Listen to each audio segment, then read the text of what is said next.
नन्दस्त्वात्मज उत्पन्ने जातल्याद महामुना आह विप्रान् वेदज्ञान स्नात सुचिरलंकृत। परम करुणालय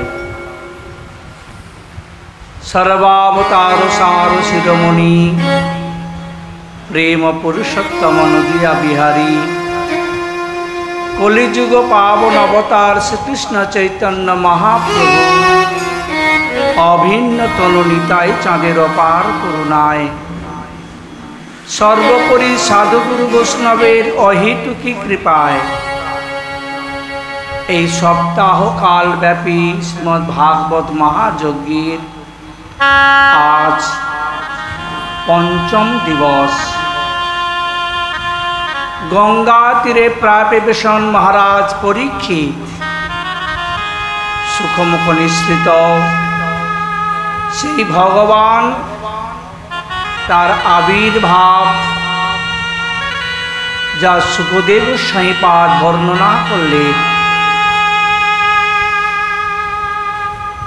ভগবান জগতে আসেন কেন, কিসের জন্য? দুষ্ট দমন এবং সৃষ্টির পালন। তাই ভগবান বারবার জগতে এসে নিজ ধর্মকে রক্ষা করবার জন্য এবং দুষ্টকে দমন করবার জন্য তিনি আবির্ভূত হন। আত্মা রামান মধুর চরিতই, যারা আত্মানন্দে বিভোর সেই আত্মানন্দ মুনিগণেরও মন আকর্ষণ করে নিজানন্দে তাদেরকে ডুবিয়ে দিয়েছিলেন ভগবান সেই অমৃতময় লীলার দ্বারা। এবং দুষ্টকে দমন করবার জন্য সেই ভগবান একই সঙ্গে দেবকীর গর্ভে এবং যশোদার গর্ভে আবির্ভূত হয়ে তিনি লীলা করে চলেছেন। শ্রীকৃষ্ণ দেবকীর কংস কারাগার থেকে সিধাম গোকুলে এসে তিনি লীলা করলেন। ভগবান সেই বাল্যলীলা, অপূর্ব মনোহর লীলা এখন সুখদেব গোস্বামীপাদ বর্ণনা করছেন। নন্দ মহারাজ তিনি ব্রজবাসীগণকে নিয়ে আনন্দে মহোৎসব করলেন। তা নন্দ বাবা মনে মনে ভাবছেন, আমার তো পুত্র হয়েছে, তা আমি তো কংসের ক্রোধ রাজা,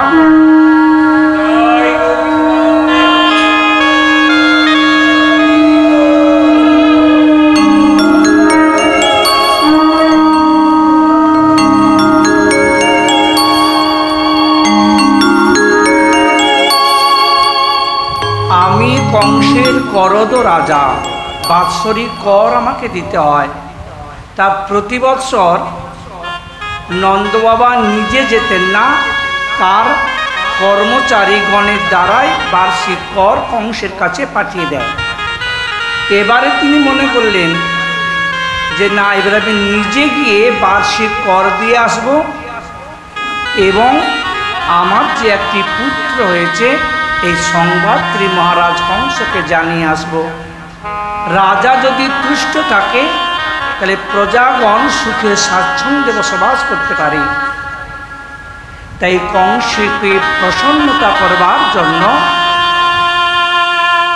শ্রীকৃষ্ণের বয়স যখন ৬ষ্ঠ দিন, ৬ দিন, তার আগে কংস কাছে কর দেওয়ার জন্য নন্দ বাবা বলিষ্ঠ গোপগণকে গোকুল রক্ষার দায়িত্ব দিয়ে আর দধি দুগ্ধ নবনীত আদি নিয়ে কয়েকজন গোপকে নিয়ে শকটারণে মথুরায় চললেন এবং মথুরায় কংসের নন্দ আবার একটি উপবন ছিল, সেখানে শপথ মোচন করে কংসকে বার্ষিক কর দিয়ে কংসের অনুমতি নিয়ে রাত্রিবেলা গোপনে বসুদেবের সঙ্গে দেখা করলেন। আর দুই ভাইয়ের বহুদিন পর মিলন, দুজন দুজনেই ক্রন্দন করছেন। নন্দ বাবা বলছেন, বসুদেব ভ্রাত, জানি তোমার কয়েকটি সন্তান হয়েছে যা কংস নিধন করেছে, শেষে একটি কন্যা হয়েছে, সেও আকাশ মার্গে চলে গেছে। কি আর করা যাবে বলো? অদৃষ্ট আত্মনস্তত্ত্বং যো বেদ ন সমুচ্যতি। যে অদৃষ্টকে মেনে নিয়ে এই সংসারে জীবন যাপন করে এ জগতে, সেই হলো সুখী, সে কখনো মুহ্যমান হয় না। বসুদেব বললেন, নন্দ বাবা, জানি তোমার ওই বৃদ্ধকালে একটি সন্তান হয়েছে, তা খুব ভালো কথা, তবে তুমি এখানে আর বেশিক্ষণ থেকো না। দেখো, রাজ্যে যদি রাজা না থাকে তাহলে বিপদ আসতে পারে, তুমি অতি সত্বর গোকুলে ফিরে যাও, ব্রজে কোনো বিপদ হতে পারে। কারণ বসুদেব তো জানে যে কংস মহারাজ তিনি শিশু হত্যা করবার জন্য নানা প্রকার অসুরদের প্রেরণ করেছেন। যখন কংস মহারাজ সেই রাত্রিবেলা সেই অষ্টভুজা দেবী মূর্তি দর্শন করে সারা রাত আর ঘুমাতে পারলেন না, ভোরের বেলা এসে কংস রাজসভায় সিংহাসনে বসে আছেন বিষণ্ণ বদনে। এমন সময় চানুর, মুষ্টিক, সলকুট এরা 5 ভাই এবং কংস এরা 9 ভাই সবাই এসে উপস্থিত হলেন। চানুর মুষ্টিরা জিজ্ঞাসা করছেন, রাজন, আপনার মুখটা বিষণ্ণ কেন? কি হয়েছে আপনার? তখন রাত্রে যা যা ঘটনা ঘটেছে সব কথা বললেন। চানুর বলছেন, রাজন, এর জন্য আপনার চিন্তা, এর জন্য আপনার ভয়? যে দেবতারা যুদ্ধ ভীরু, তারা ভয়ে পালিয়ে যায়, বিষ্ণু গুপ্ত স্থলে সে ভয়ে লুকিয়ে আছে, আর শিব তো বনবাসী, আর ব্রহ্মা তপস্যায় ব্যস্ত। অতএব ইন্দ্র হচ্ছে অল্প বীর্য সম্পন্ন, তেমন ক্ষমতা নেই। তা আপনার ক্ষতি করবে এমন কে আছে জগতে? যদি আপনার পূর্বশত্রু কোথাও না কোথাও জন্মগ্রহণ করে থাকে, তাহলে আমরা তাদেরকে মেরে ফেলি, আপনার কোনো চিন্তা নেই। আপনি এক কাজ করুন, আজ হতে 10 দিনের মধ্যে যত শিশু জন্মগ্রহণ করেছে আপনি তাদেরকে হত্যা করবার আদেশ দিন। কারণ ভগবানের অঙ্গস্বরূপ হলো গো, ব্রাহ্মণ আর শিশু। যদি গো এবং ব্রাহ্মণগণকে হত্যা করা যায়, শিশুগণকে হত্যা করা যায়, তাহলে ভগবান আপনা আপনি মারা যাবে। কংস আদেশ করলেন চানুর মুষ্টিকের কথা শুনে, যাও, আজ হতে 10 দিনের মধ্যে যত শিশু হত্যা করেছেন সবাইকে নিধন করো এবং গো এবং ব্রাহ্মণগণকে হত্যা করো। মানুষের যখন আয়ু শ্রিয়ং যশ ধর্মং লোকানাম আশিষ এবচ হন্তি শ্রেয়াংসি সর্বাণি পুংস মহদতিক্রম। সাধুদিগের প্রতি দুর্ব্যবহার যা পুরুষের আয়ু, শ্রী, যশ, ধর্ম, কল্যাণ সব নষ্ট হয়ে যায়। আর মানুষের যখন বুদ্ধি ভ্রষ্ট হয়ে যায় না, তখন তার কোনটা হিত আর কোনটা অহিত এই বোধ হারিয়ে ফেলে। তাই শিশু হত্যা, ব্রাহ্মণ হত্যা, গোহত্যার আদেশ করলেন। শিশু হত্যা করবার জন্য কাদেরকে প্রেরণ করলেন? বলছে কংসেন প্রহিতা ঘোরা পুতনা বালঘা তিনি শিশুং চকার নিঘ্নন্তি পুরো গ্রাম প্রজাদিষু। রুধিরসনা রাক্ষসী নিরন্তর রক্ত পিপাসু, রক্তপান করে, সেই পুতনা, জেঠা, রেবতী সবতে বালঘা তিনি রাক্ষসীর নাম। তাদের মধ্যে পুতনা ছিল সব থেকে হিংস্র স্বভাবের।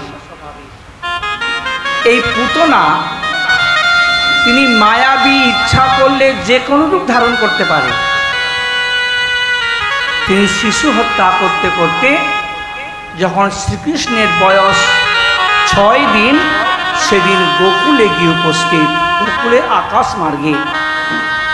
সেই ব্রজের আকাশে গিয়ে যখন উপস্থিত হলেন, মনে মনে সংকল্প করল যে আজকে রাত্রের মধ্যে যত শিশু জন্মগ্রহণ করেছে এই গোকুলের সবাইকে নিধন করব। কিন্তু বৃন্দাবন ভূমি ভগবানের লীলাময় ভূমি, সেই অপ্রাকৃত ব্রজধাম, যা শ্রীকৃষ্ণের যে সখা শ্রীদাম, সুদাম, দাম, বসুদাম, মধুমঙ্গল, শ্রীকৃষ্ণের আগে পরে যারা জন্ম নিয়েছে সবই তো কৃষ্ণের সখা গো, নিত্য পার্শ্বদ।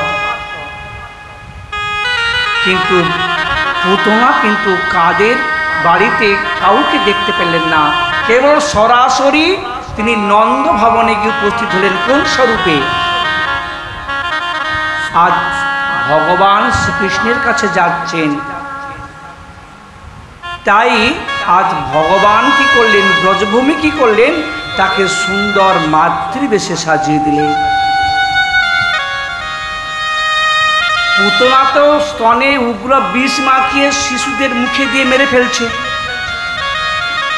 এখন গোবিন্দকে মারতে যাচ্ছেন স্তনপান করিয়ে। তাহলে স্তনপান করার অধিকারীকে মা। তাই ব্রজভূমি আজ পুতনাকে সুন্দর মাতৃবেশে সাজিয়ে দিলেন, অপূর্ব সুন্দর বেশ। রাত্রিবেলা যখন গোকুলের দরজায়, নন্দ বাবা দরজায় গিয়ে উপস্থিত হলেন,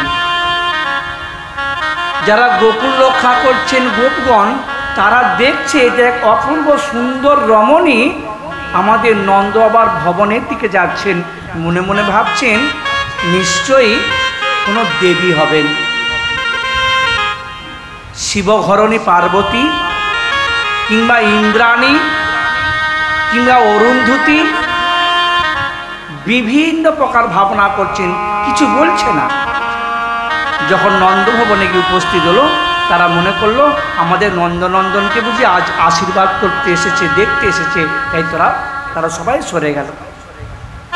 এদিকে শ্রীকৃষ্ণ দোলনায় শয়ন করে আছেন রোহিণী মা আর যশোদা মা দোলনা দোলাচ্ছেন, আর শ্রীকৃষ্ণের সেই মৃদু মৃদু হাসি আর সে বৃদ্ধাঙ্গুষ্ঠ নিয়ে আর চুষছে, অপূর্ব সেই ভগবানের বাল্যলীলা।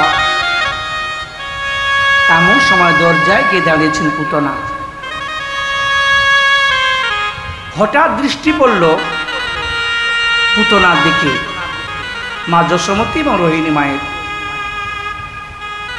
এত অপূর্ব সুন্দর রমণীকে দেখে যশোদা এবং রোহিণী মা মনে মনে ভাবছে নিশ্চয়ই কোনো দেবী হবেন, আমার পুত্রকে আশীর্বাদ করতে এসেছে, আমরা আছি বলে তাই বুঝি আসছে না। একটু সরে গেলেন। পুতনা ধীরে ধীরে এগিয়ে আসছেন কৃষ্ণের দিকে।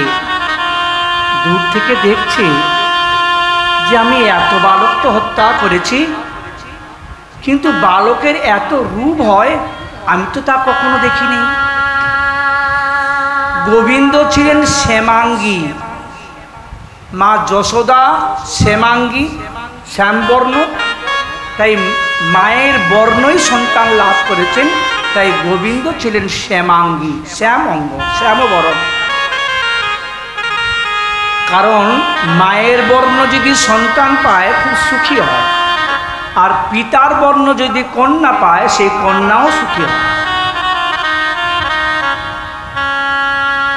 তাই পুতনা ভাবছেন এত রূপ, যে রূপের এক কণ ডুবায় সব ত্রিভুবন, নরনারী করে আকর্ষণ, সেই বালগোপাল শ্রী গোবিন্দের আজ রূপের ছটায় চারিদিক উদ্ভাসিত। আজ পুতনা মনে মনে ভাবছেন আমি তো কাউকে এ পর্যন্ত কোলে করি নাই, কেবল স্তনটা মুখে দিয়েছি আর মেরে ফেলেছি। তা পুতনার স্বাদ হলো যে একবার ওই বালগোপালকে একবার কোলে তুলে নেবে। গোবিন্দকে কোলে করতে কেনা ভালোবাসে গো। গোবিন্দের সেই মনোহর রূপ দেখে লোভ হলো যে একবার আমি কোলে নিয়ে তারপরে মারব। আর পুতনাকে আসতে দেখে বালগোপাল চোখ দুটোকে মুদ্রিত করলেন, চোখ বুজিয়ে ফেললেন। কেন? এখন পুতনা তো কপট রূপ ধারণ করে এসেছে, যদি ভগবান তাকিয়ে ফেলে সেই কপট রূপ আর থাকবে না। বলা আছে যাহা কৃষ্ণ তাহা নাই মায়ার অধিকার। তাই চোখ বন্ধ করলেন। পুতনা যখন ধীরে ধীরে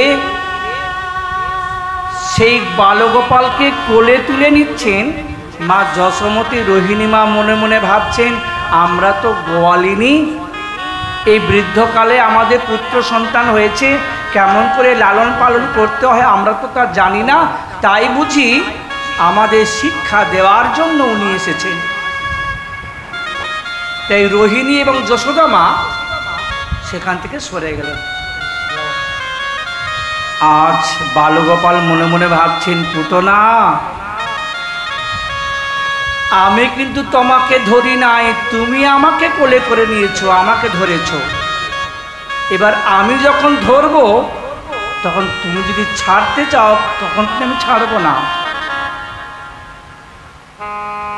মনে মনে ভাবছেন আর পুতনা আমার কাছে যে একবার আসে সে আর ফিরে যায় না।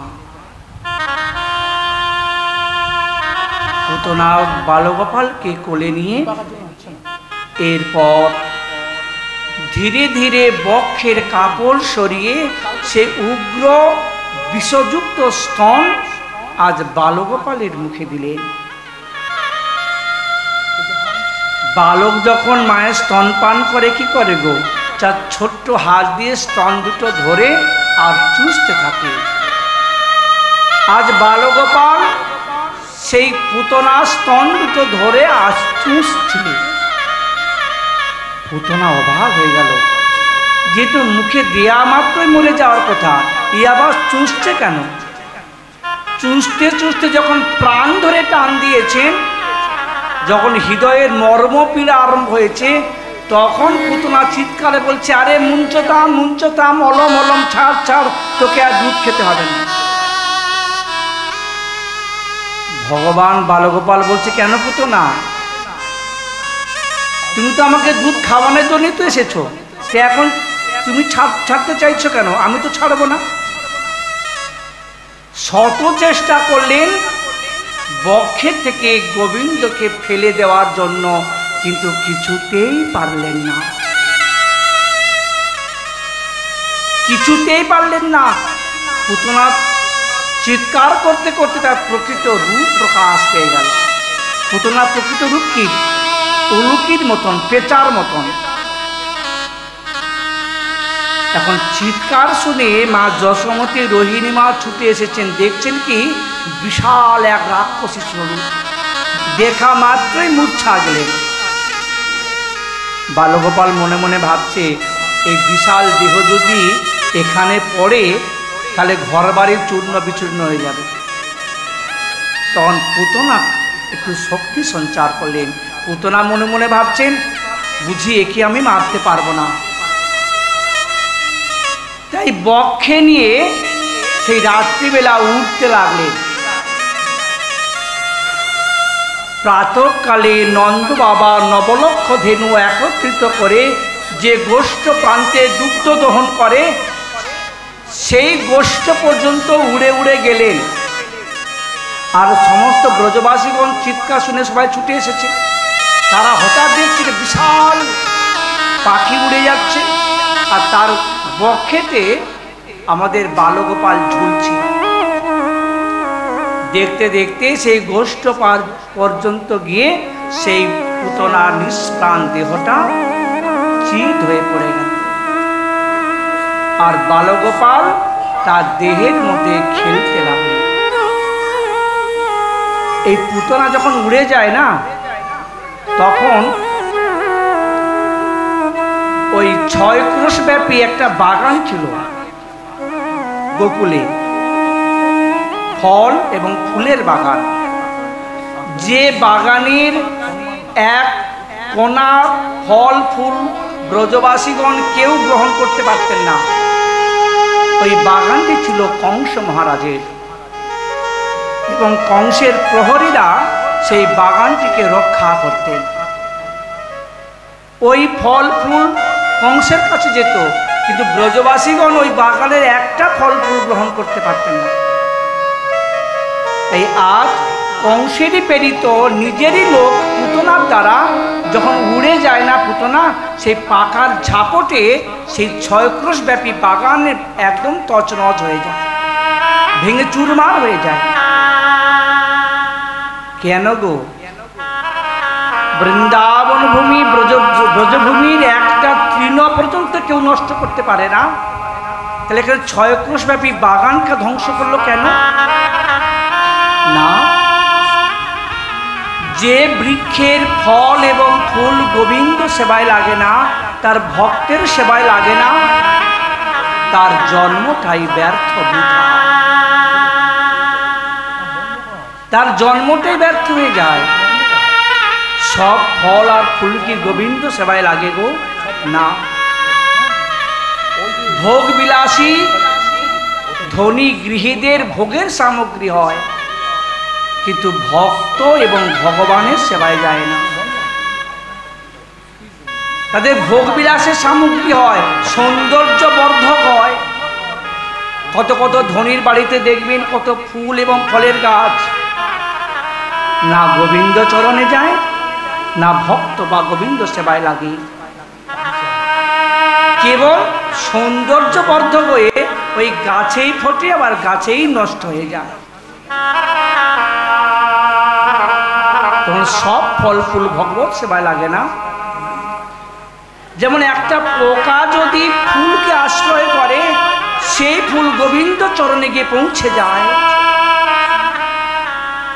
অতএব এই ফল এবং ফুলের জন্মটাও সৌভাগ্যবশত হয়ে থাকে। বলে কেন হয়? সব ফল ফুল গোবিন্দ সেবায় ভক্ত সেবায় লাগে না কেন গো?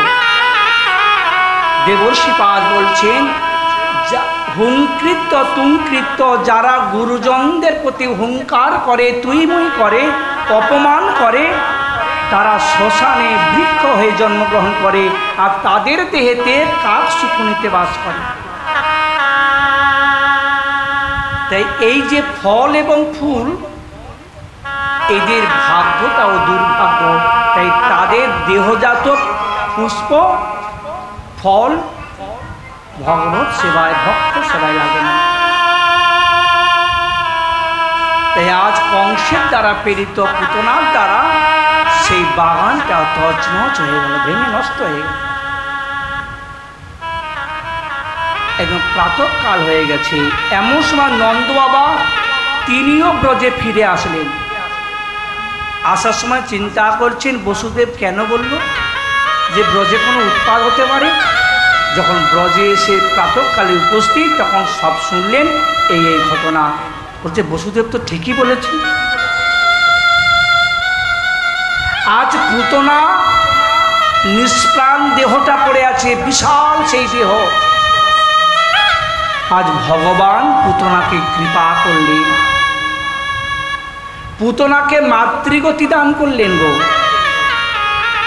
অর্থাৎ ধাইমার গতি, মায়ের আনুগত্যে থেকে গোবিন্দের সেবা করার সৌভাগ্য।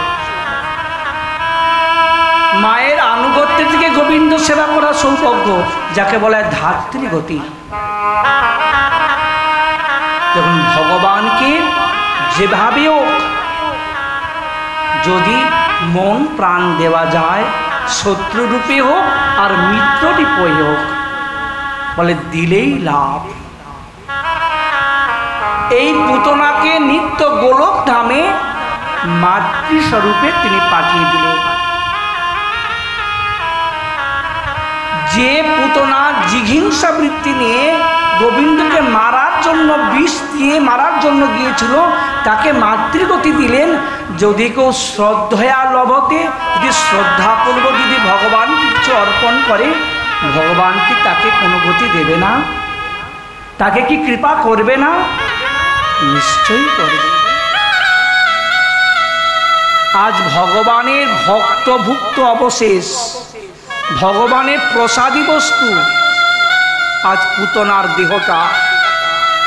যখন সেই পুতনা নিষ্পান দেহটাকে টুকরো টুকরো করে যখন কাষ্ঠ দিয়ে যখন পোড়াচ্ছেন, অগরু চন্দনের সৌরভ সমস্ত ব্রজভূমি যেন আমোদিত করে তুলেছে। যে পুতনা জিঘিংসা দেহ এবং উগ্র বিষযুক্ত, আজ ভগবান তার সমস্ত দূষিত বস্তুগুলোকে গ্রহণ করে নিয়েছে। তাই দেহটা এখন গোবিন্দের প্রসাদ। এই প্রসাদ কখনো দূষিত হতে পারে না। প্রসাদ প্রসাদ প্রসাদে মহিমা গিয়ে বলেছেন না, সার্বভৌম ভট্টাচার্য প্রসাদের মহিমা কীর্তন করেছেন। একদিন মহাপ্রভু সার্বভৌমকে উদ্ধার করবার পর, ভক্তি প্রেমে আপ্লুত করবার পর, নীলাচলে একদিন মহাপ্রভু জগন্নাথের মঙ্গল আরতি দর্শন করে আর প্রসাদ নিয়ে আর ফিরলেন কোথায়? সার্বভৌম ভট্টাচার্যের বাড়ি। তখনও সার্বভৌম কিন্তু ঘুম থেকে ওঠেনি। মহাপ্রভু দরজায় এসে দাঁড়িয়েছেন, ডাকছেন সার্বভৌমকে। মহাপ্রভু কণ্ঠস্বর শ্রবণ করে তাড়াতাড়ি করে উঠে এসেছেন। ঘুম থেকে উঠে আসছেন, বাসি কাপড়, মুখ ধোয়া নেই, কিচ্ছু নেই। সেই অবস্থায় দরজা খুলে দেখছেন শ্রীমন মহাপ্রভু। সঙ্গে সঙ্গে প্রণাম করলেন। প্রণাম করে উঠেছেন। সার্বভৌম হাত পেতেছেন। মহাপ্রভু জগন্নাথের প্রসাদ হাতে দিয়েছেন। যখন মুখ ধোয়া নেই, বাসি কাপড়, বাসি মুখ, কিচ্ছু করেনি, ঘুম থেকে উঠে আসছে। এখন মহাপ্রভু পরীক্ষা করছেন, দেখি সার্বভৌম কতটা ভক্তি পথে পথিক হয়েছে। এখন সার্বভৌম প্রসাদ হাতে পাবার সঙ্গে সঙ্গে প্রসাদের স্তুতি করলেন। কি বললেন? শুষ্কং পর্যুষিতং বাপি নীতং বা দূরদেশত প্রাপ্ত মাত্রেণ ভক্তব্যং নাত্র কাল বিচারণা। যে প্রসাদ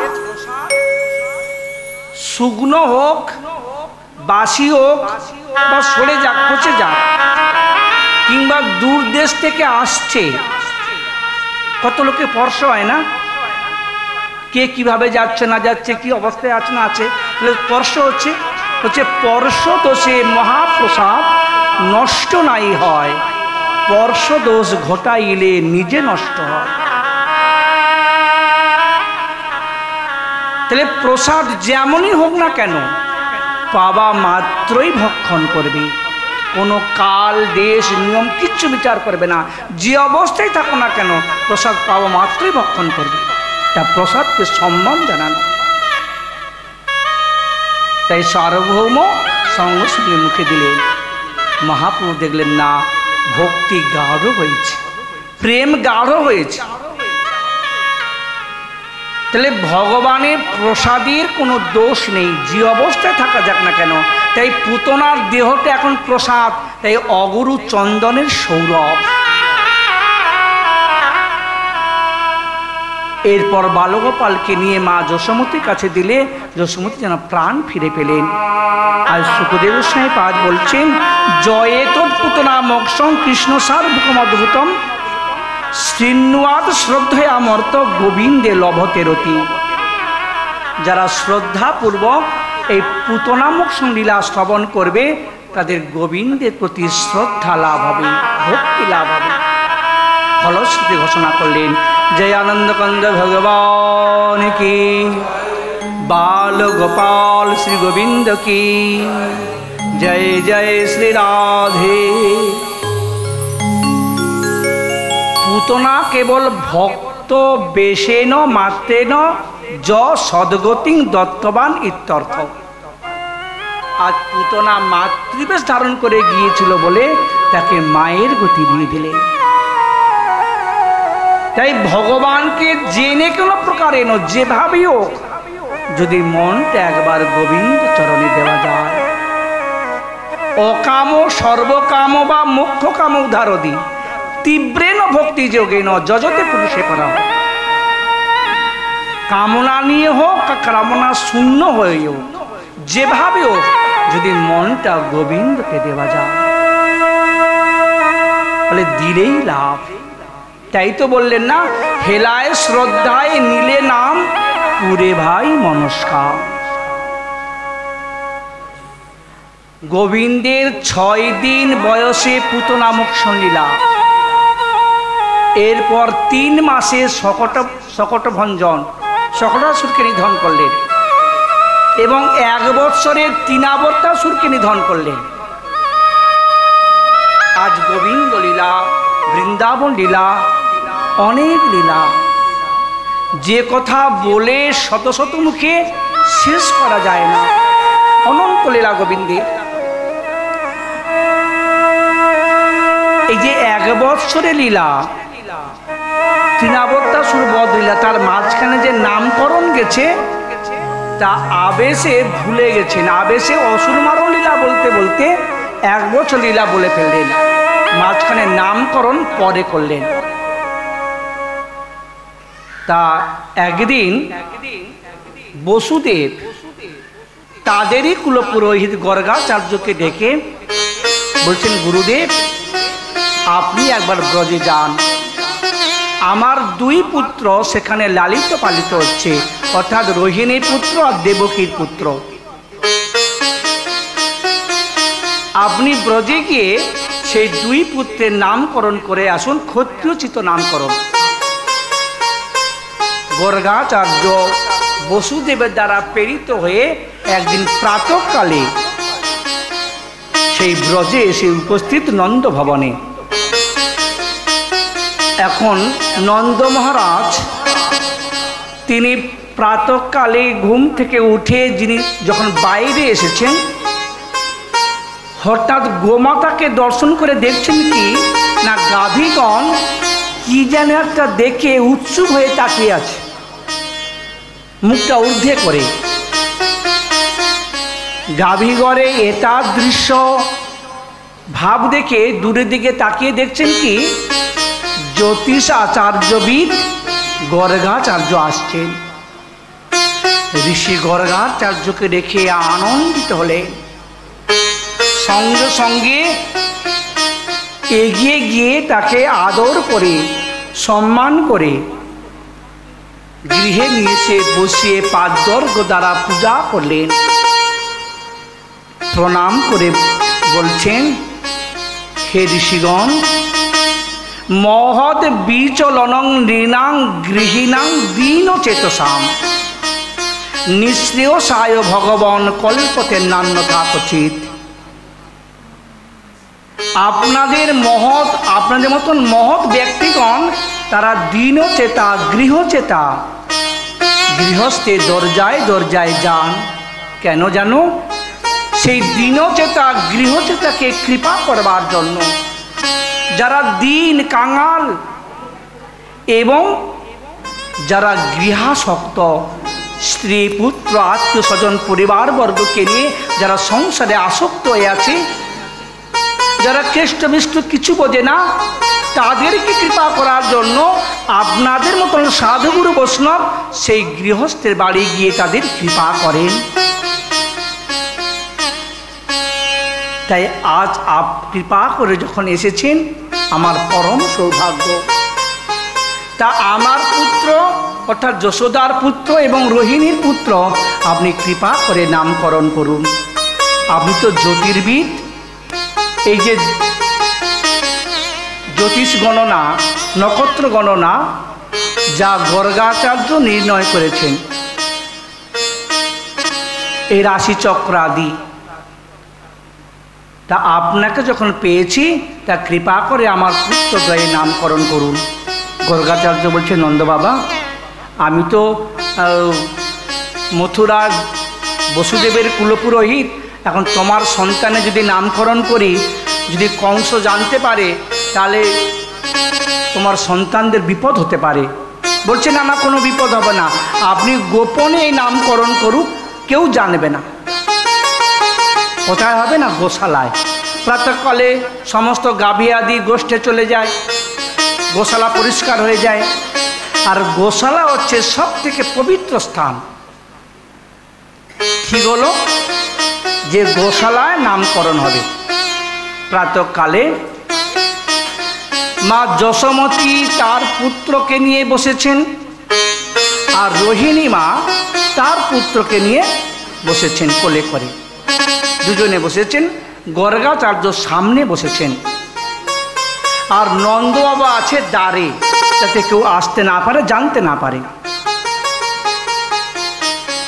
আজ গর্গাচার্য যশোদানন্দনের চরণে প্রণাম করে, সাক্ষাতে নয়, মনে মনে, কারণ গর্গাচার্য তো জানে ইনি সামান্য জীব নন, অখিল বিশ্ব ব্রহ্মাণ্ডের নাথ। তে আজ গর্গাচার্য মনে মনে নন্দনন্দনের চরণে এবং রোহিণী নন্দনের চরণে মনে মনে প্রণাম করে বলছেন, প্রভু তুমি তোমাদের শতসিদ্ধ নাম তোমরা নিজেরাই প্রকাশ করো, যেন বাৎসল্য প্রেমের যেন কোনো আঘাত না লাগে। তোমার নাম প্রকাশ করবার সামর্থ্য কারণ নাই, তুমি যেমন প্রকাশ করবে আমি তেমনই বলবো। ভগবান কৃপা না করলে কেউ কি তার নাম প্রকাশ করতে পারে গো? শ্রীমন মহাপ্রভু দেখুন না, যে সন্ন্যাস গুরু আমরা যাকে বলি কেশব ভারতী, সেই সন্ন্যাস মন্ত্র প্রথমে মহাপ্রভু কেশব ভারতীকে দিলেন, তারপরে কেশব ভারতী মহাপ্রভুকে দিলেন, এবং নাম ধাম সব মহাপ্রভু বলে দিলেন, যারটা তিনি প্রকাশ করেন মাত্র। তাই গর্গাচার্য বলছেন, প্রভু তোমাদের নাম তোমরাই প্রকাশ করো, যেন বাৎসল্য প্রেমে যেন আঘাত না লাগে। প্রথমে রোহিণী নন্দনে নামকরণ করতে গিয়ে বলছে, দেখো এই যে রোহিণী নন্দন বলছেন, বলাধিকাং বলং বিদু, এই রোহিণী নন্দন খুব বলশালী হবে, ক্ষমতাবান হবে, তাই এর নাম হবে বলদেব, এবং সকলের হৃদয়ে রমণ করবে বলে নাম হবে রাম, আর সকলকে আকর্ষণ করে একত্রিত করবে তাই নাম হবে শঙ্কর্ষণ। এগুলো শতসিদ্ধ নাম, বলদেব, রাম আর শঙ্কর্ষণ। এরপর যশোদানন্দনে নামকরণ করতে গিয়ে বলছেন, হে নন্দ বাবা, আসন বর্ণাস্ত্রয়ধ্বস্য গৃহ্ণ তনু যুগং তনু শুক্ল রক্তস্থতা পীত ইদানীং কৃষ্ণকাঙ্গত। তোমার এই পুত্র প্রতি যুগে যুগেই অবতীর্ণ হন।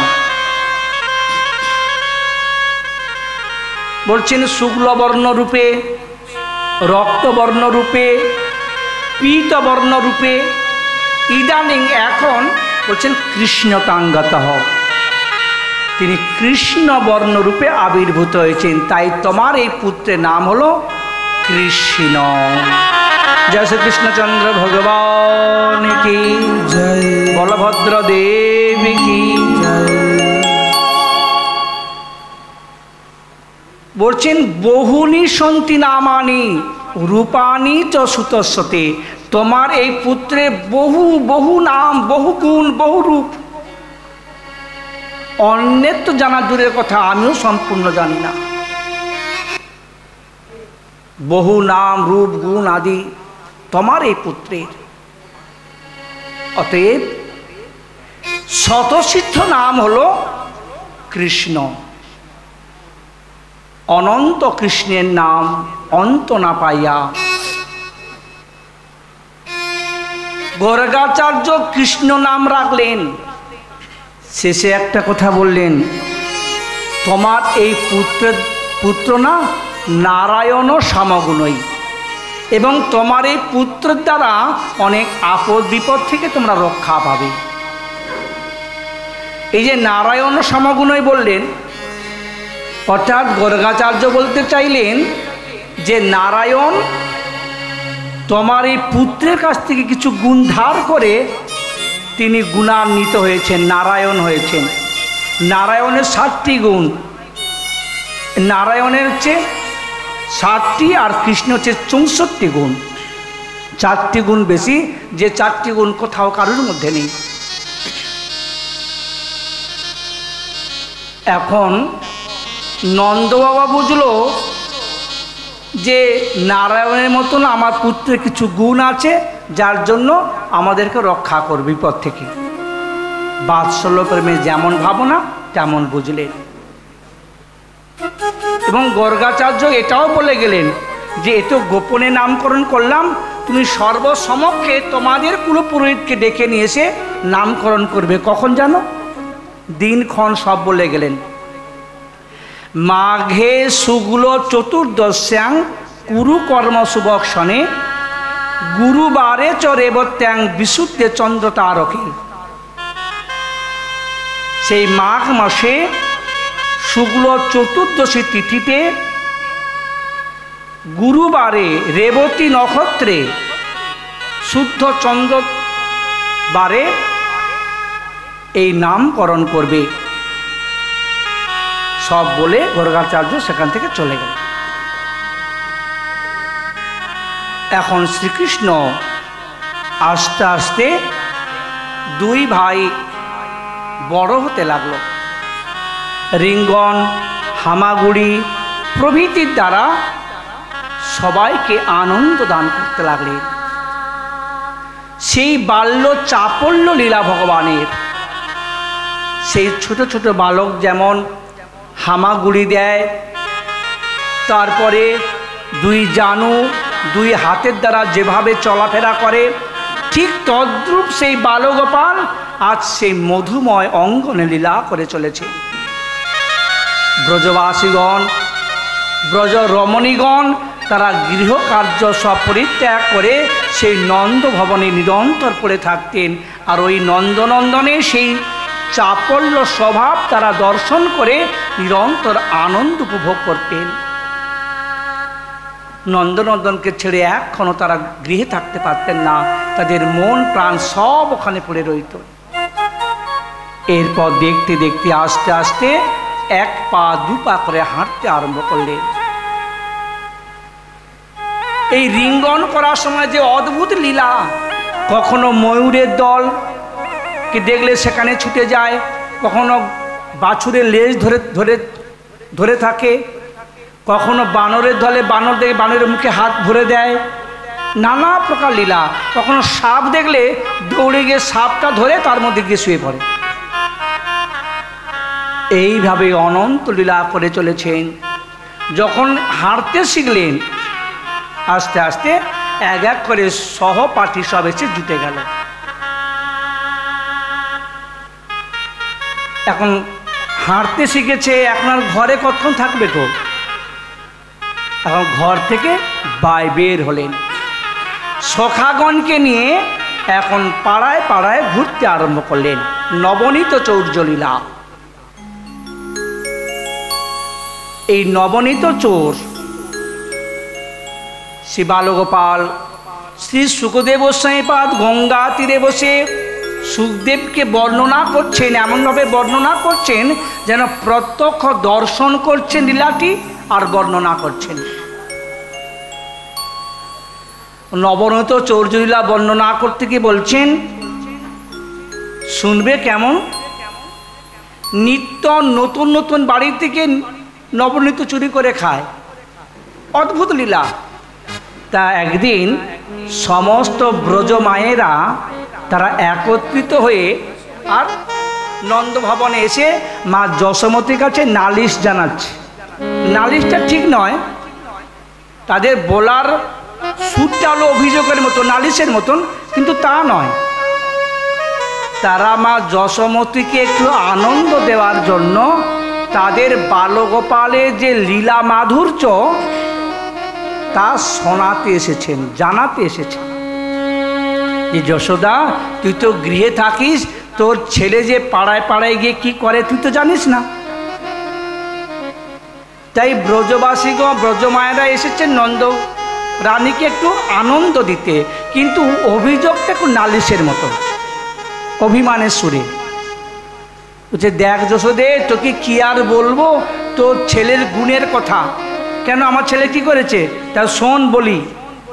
বৎসন মুঞ্চন কচিত অসময়ে ক্রোশ সঞ্জাত হাস স্তেয়ং তদ্বত্ত তদধিপয় কল্পিত স্তেয় যোগই মরকান ভক্ষণ বিভজতি সচেতনাতি ভাণ্ডং ভিনত্তি দ্রব্যালাবেশ গৃহকুপিত জাতুপক্রোশতকান ধান্তাগারে রচয়তি বিধিং পীটক খোলাদ্বয়ী ছিদ্রং ঝন্ত নিহিত বৌন শিক্ষ ভাণ্ডেষু তদ্বিদ ধান্তাগারে ধৃত মণিগণং সাঙ্গর্থম প্রদীপং কালে গপ্পা জহি গৃহকীর্তেষু শুভগ্র চিত্তিয়া। বলছেন, দেখ যশোদে, আমরা তো গোয়ালিনী, দুধ বিক্রি করে আমাদের জীবিকা নির্বাহ হয়, ওটাই আমাদের একমাত্র অবলম্বন। তোর ছেলে কি করে জানিস? বৎসান মুঞ্চন কচিত সময়ে, দুগ্ধ দহন করার সময় হয়নি, তার আগে গিয়ে তোর ছেলে কি করে জানিস? সেই বাছুরগুলোকে খুলে দেয়। ব্যাস, বাছুরগুলো দৌড়াতে দৌড়াতে গিয়ে নিজ মায়ের কাছে গিয়ে দুধ পান করে নেয়। তারা চিৎকার হাম্বা হাম্বা করতে থাকে। আমরা যখন ওই বাছুরগুলোকে সামলানোর জন্য ঘর চলে যাই, গৃহ ফাঁকা হয়ে যায়। সেই সুযোগে তোর ছেলে ঘরের মধ্যে ঢুকে সখাদেরকে নিয়ে নবনীত খায়। আচ্ছা ভালো, সে একা খেলে নাই হলো। বলছে না, বানরগণকে খাওয়ায়। আর বানরের দল ওই গোপালকে দেখলে এ গাছ থেকে ও গাছে, ও গাছে ঘুরে ঘুরে বেড়ায় তার সঙ্গে সঙ্গে। এখন তারাও যখন খায় না, পেট ভরে যায়, তখন কি করে জানি? ভাণ্ডং ভিনত্তি, দধি ভাণ্ডগুলো ভেঙে ফেলে। কি আর বলবো তোর ছেলের গুণের কথা। আবার যদি কিছু বলি, বলছে ক্রোশ ও সঞ্জয়াত হাস, আমরা যদি রাগ করি, বলে এমন মৃদু মৃদু হাসে না, তার হাসি দেখলে আমরা সব ভুলে যাই। গোবিন্দের ওই অদ্ভুত মধুমাখা হাসি কে না ভুলবে গো? বলে আমরা এত রাগ করে আসি, মারবো বলে, কিছু করবো বলে, কিন্তু ওই যখন হাসি মুখখানা দেখি সব ভুলে যায়। আচ্ছা, তোরা যদি একটু নুনিটা সাবধানে রাখিস, তাহলে তো চুরি করে খায় না। যদি একটু উঁচুতে রাখিস। বলছে, দেখ যশোদে, তাও দেখেছি রক্ষা হয়নি। চুরি করা কৌশল কেমন জানিস? বলছেন, হস্তা গাহ্যে রচয়তি বিধিং পীঠ খোলু খোলাদ্বয়ী, অর্থাৎ এক সখার উপর আর এক সখা, তার উপর আর এক সখা, এইভাবে এইভাবে উঠে শেষে গোপাল উঠে, তাও যদি হাত না পায়, ওই যে একটা বাঁশের লাঠি না কি আছে না, কোমরে আছে, ওইটা নিয়ে ফুটো করে দেয়, দিয়ে হা মুখ একজন করে হা করে থাকে। কিছুতেই রক্ষা হয় না।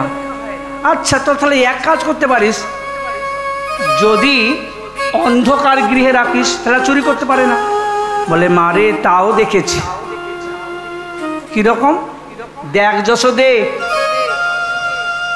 সাঙ্গার্থ প্রদীপম, তোর যে গোপালে যে শ্যাম মরকত মণি যে রূপ,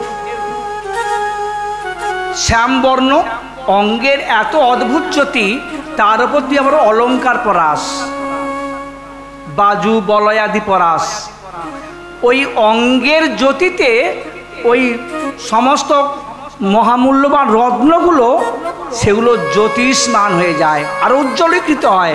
যখন ঘরে প্রবেশ করে অন্ধকার গৃহে আলোকময় হয়ে যায়। কোথায় কি আছে সব পরিষ্কার দেখা যায়, কিছুতেই রক্ষা হয় না।